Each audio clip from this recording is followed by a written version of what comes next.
सोलापूरमध्ये आंबेडकरी अनुयायांच्या वतीने परभणीमध्ये ज्या घटना घडली त्या घटनेच्या निषेधार्थ या ठिकाणी मूक मोर्चा जो आहे तो काढण्यात येतोय आणि या मोर्चाला आत्मबान आंदोलन अशा पद्धतीचं नाव जे आहे ते देण्यात आलेलं आहे। आपण पाहतो या ठिकाणी ज्या पद्धतीनं सोमनाथ सूर्यवंशी याची जी काही न्यायालयीन कोठडीमध्ये ज्याचा मृत्यू झाला त्या मृत्यूच्या निषेधार्थ हे आत्मबान आंदोलन जे आहे त्या ठिकाणी करण्यात येते।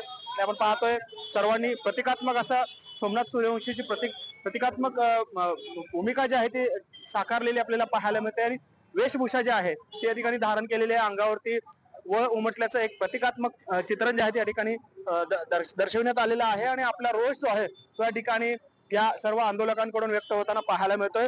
त्याचबरोबरीने संविधानाच्या जी काही संविधान आहे तर त्या संविधानाचं या ठिकाणी प्रतिमा देखील या ठिकाणी दाखवण्यात येते आणि भला मोठा बॅनर जो आहे त्या ठिकाणी आणण्यात आलेला आहे आणि संपूर्ण या घटनेवरती जी काही कॉम्बिंग ऑपरेशन झाले त्याची देखील चौकशी जी आहे ती तात्काळ व्हावी। त्याचबरोबरीने या संपूर्ण आंदोलनादरम्यान ज्या भीमसैनिकांवरती जे गुन्हे दाखल झाले हे गुन्हे देखील माघार घ्यावे अशा पद्धतीची मागणी जी आहे ती या संपूर्ण त्या मोर्चातून होताना आपल्याला पाहायला मिळतं। आपण पाहतोय की सोमनाथ सूर्यवंशीचे मुखवटे देखील या ठिकाणी धारण करून हे सर्व आंदोलक जे आहेत ते मुक पद्धतीने आपला मोर्चा जो आहे त्या ठिकाणी काढताना आपल्याला पाहायला मिळतं आणि एकंदरीतच आपला रोष जो आहे एकंदरीत प्रशासनावरचा जो रोष आहे तो या मुक आंदोलनाच्या माध्यमातून आत्मबान आंदोलन करत व्यक्त केला जात असल्याचे चित्र पाहायला मिळते।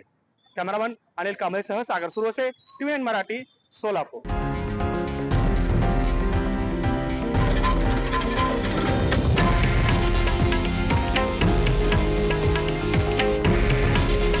हे आहे देशातील नंबर 1 न्यूज नेटवर्क आणि आपण पाहत आहात TV9 मराठी।